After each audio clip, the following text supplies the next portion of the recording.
નમસ્કાર. આજે જો તમે કોઈ મેડિકલ સ્ટોરમાં જાઓ અથવા ઇન્ટરનેટ પર હાર્ટ હેલ્થ સપ્લિમેન્ટ સર્ચ કરો તો એક નામ લગભગ દરેક જગ્યાએ જોવા મળશે, ફિશ ઓઇલ. ઘણા લોકો રોજ સવારે ઓમેગા-3 કેપ્સ્યુલ આ આશા સાથે લે છે કે તેમનું કોલેસ્ટ્રોલ ઓછું થશે, હાર્ટ અટેકનું રિસ્ક ઘટી જશે અને હાર્ટ વધુ હેલ્ધી રહેશે. પણ સવાલ એ છે કે શું ફિશ ઓઇલ કેપ્સ્યુલ ખરેખર એટલા જ ફાયદાકારક છે જેટલું એડવર્ટાઇઝમેન્ટ અને માર્કેટિંગમાં બતાવવામાં આવે છે, કે પછી સાયન્સ કંઈ બીજું કહે છે? આજે આ જ વિષય પર આપણે વાત કરીશું. સૌથી પહેલાં આ સમજીએ કે ફિશ ઓઇલ શું છે. ફિશ ઓઇલમાં બે મહત્વપૂર્ણ ઓમેગા-3 ફેટી એસિડ હોય છે, EPA અને DHA. આ નેચરલી ઓઇલી ફિશ જેમ કે સાલ્મન, સાર્ડિન અને મેક્રેલમાં પણ જોવા મળે છે. એટલે ઘણા લોકો એવું માની લીધું છે કે જો ફિશ હેલ્ધી છે તો ફિશ ઓઇલ કેપ્સ્યુલ એના કરતાં વધારે હેલ્ધી હોઈ શકે છે. અને ધીમે ધીમે ફિશ ઓઇલ દુનિયાના સૌથી વધુ વેચાતા સપ્લિમેન્ટમાંનું એક બની રહ્યું છે. પણ મેડિસિનમાં ફક્ત માન્યતાથી કામ નથી ચાલતું, સાયન્ટિફિક એવિડન્સ પણ એટલા જ જોવા પડે છે. છેલ્લા 15થી 20 વર્ષમાં ફિશ ઓઇલ પર ઘણી મોટી સ્ટડીઝ થઈ છે. હજારો નહીં પણ લાખો લોકોનું ડેટા એનાલિસિસ કરવામાં આવ્યું છે. ત્યારે મોટાભાગની રિસર્ચમાં એવું જોવામાં નથી મળ્યું કે over the counter fish oil supplement લેવાથી હાર્ટ અટેક, સ્ટ્રોક અથવા ઓવરઓલ ડેથનું રિસ્ક સિગ્નિફિકન્ટ રીતે ઓછું થઈ જાય. એટલે કે જેટલો મોટો ફાયદો લોકો અપેક્ષા રાખતા હતા એ નથી મળી રહ્યું. સાયન્સ તેને એટલું જ મજબૂત સપોર્ટ નથી કરતી. આનો અર્થ બિલકુલ એવો નથી કે ઓમેગા-3 બોડી માટે નકામું છે.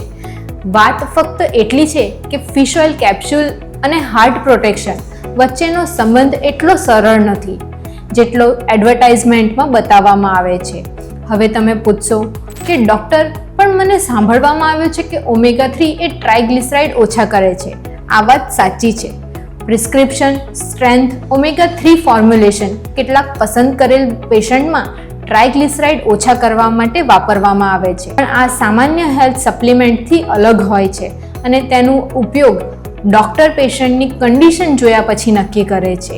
એટલે દરેક ફિશ ઓઇલ કેપ્સ્યુલને મેડિસિન સમજવું પણ યોગ્ય નથી. એક બીજી રસપ્રદ વાત કરીએ. ઘણા લોકો એવું માને છે કે ફિશ ઓઇલ સપ્લિમેન્ટ્સ લેવું એટલે ફિશ ખાવા બરાબર છે, પણ આ બંને એક સરખા નથી. ફિશ ફક્ત ઓમેગા-3 જ નથી આપતી, તેમાં હાઈ ક્વોલિટી પ્રોટીન, વિટામિન અને મિનરલ્સ પણ હોય છે, જ્યારે કેપ્સ્યુલ ફક્ત એક આઇસોલેટેડ સપ્લિમેન્ટ હોય છે. એટલે બેલેન્સ ડાયટનું રિપ્લેસમેન્ટ કોઈ કેપ્સ્યુલ બની શકે એમ નથી. હવે વાત કરીએ ક્વોલિટીની. માર્કેટમાં ફિશ ઓઇલ સપ્લિમેન્ટની ક્વોલિટી પણ એક સરખી નથી હોતી. અલગ અલગ રિપોર્ટ્સમાં કેટલાક પ્રોડક્ટના ઓક્સિડેશન અને ક્વોલિટી કન્સર્ન પણ જોવામાં આવ્યા છે. એટલે ફક્ત એડવર્ટાઇઝમેન્ટ જોઈને કોઈ પણ સપ્લિમેન્ટ્સ ખરીદી લેવું એ યોગ્ય અપ્રોચ નથી. અને સૌથી મોટી ભૂલ શું? ઘણા પેશન્ટ કોલેસ્ટ્રોલની મેડિસિન બંધ કરીને ફિશ ઓઇલ કેપ્સ્યુલ લેવાનું શરૂ કરી દે છે. આ ખૂબ જોખમી નિર્ણય બની શકે છે. જો કોઈને પહેલાં હાર્ટ અટેક આવી ચૂક્યો હોય, સ્ટેન્ટ લગાવ્યું હોય, બાયપાસ સર્જરી થઈ હોય અથવા LDL કોલેસ્ટ્રોલ ખૂબ વધુ હોય તો તેમાં ટ્રીટમેન્ટનો નિયમ ફક્ત સપ્લિમેન્ટના ભરોસે લઈ શકાય નહીં. ડૉક્ટર જે મેડિસિન પ્રિસ્ક્રાઇબ કરે છે તેમાં પાછળ વર્ષોની સાયન્ટિફિક રિસર્ચ હોય છે. ફિશ ઓઇલ તેનો રિપ્લેસમેન્ટ નથી. તો પછી હાર્ટને હેલ્ધી રાખવાની સાયન્ટિફિક રીત શું? સૌથી પહેલાં balance diet, regular physical activity, healthy weight, સ્મોકિંગથી દૂરી, બ્લડ પ્રેશર અને ડાયાબિટીસનું કંટ્રોલ, અને જ્યાં જરૂર હોય ત્યાં ડૉક્ટરની સલાહ પ્રમાણેની મેડિસિન. આ બધી વસ્તુઓ વારંવાર રિસર્ચમાં હાર્ટ ડિસીઝનું રિસ્ક ઓછું કરવા સાથે જોડાયેલી જોવા મળી છે. માધવબાગ પણ આ કોઈ એક સપ્લિમેન્ટને મેજિક સોલ્યુશન તરીકે રેકમેન્ડ નથી કરતું.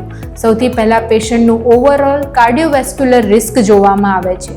જો કોઈ સપ્લિમેન્ટની જરૂર હોય તો તે પેશન્ટની મેડિકલ કન્ડિશન અને સાયન્ટિફિક એવિડન્સ પ્રમાણે નક્કી કરવામાં આવે છે. તો આજની આ વિડીયોમાંથી ફક્ત એક વાત યાદ રાખો, ફિશ ઓઇલ કેપ્સ્યુલને હાર્ટ હેલ્થનો શોર્ટકટ ના સમજો. જો તમે હેલ્ધી છો તો ફક્ત માર્કેટિંગ જોઈને સપ્લિમેન્ટ શરૂ ના કરો, અને જો તમને હાર્ટ પેશન્ટ છો તો તમારી મેડિસિન બંધ કરીને ફિશ ઓઇલ પર ભરોસો બિલકુલ ના કરો. હાર્ટને પ્રોટેક્ટ કરવાનું સૌથી મોટું સિક્રેટ કોઈ એક કેપ્સ્યુલમાં નથી, પણ જો રોજની સાચી લાઇફસ્ટાઇલ અને એવિડન્સ બેઝડ ટ્રીટમેન્ટમાં છુપાયેલું હોય છે. જો તમે અથવા તમારા ઘરમાં કોઈ ફિશ ઓઇલ કેપ્સ્યુલ લેતું હોય તો કમેન્ટમાં જરૂરથી જણાવો. શું તે ડૉક્ટરની સલાહથી લઈ રહ્યા છે કે પોતાની મરજીથી શરૂ કરી રહ્યા છે? જો વિડીયો ઉપયોગી લાગ્યો હોય તો લાઈક કરો, શેર કરો અને આવી જ સાયન્સ બેઝડ હેલ્થ વિડીયો માટે ચેનલને સબસ્ક્રાઈબ કરવાનું ના ભૂલશો. ધન્યવાદ.